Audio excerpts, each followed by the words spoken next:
दंगेकर एक लोकप्रिय नेते आहेत. पुण्यामध्ये दंगेकरांचं नाव सगळ्यांनाच माहिती आहे.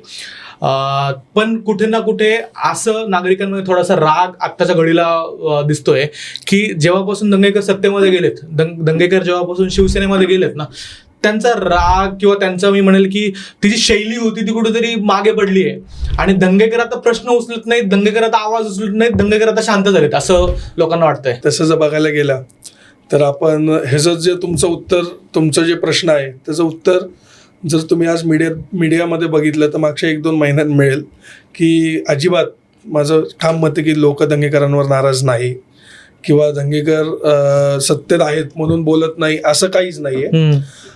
आपण जर मागचे प्रकरण बघितले जे माझ्या वडिलांनी सत्तेविरोधात जाऊन म्हणजे सत्तेत असूनही आवाज उठवलाय. HND प्रकरण असेल, गुन्हेगारांच्या विरोधात निलेश घायवाळ प्रकरण असेल, तर सत्तेत असूनही सत्तेला प्रश्न विचारण्याची ताकद ही माझ्या वडिलांनी ठेवली आहे आणि ह्याच्या पुढेही ठेवणार आणि प्रश्न विचारत जाणार. जे चुकीचं दिसेल त्याला प्रश्न विचारल्याशिवाय माझे वडील रवींद्र दंगेकर हे गप बसणार नाही.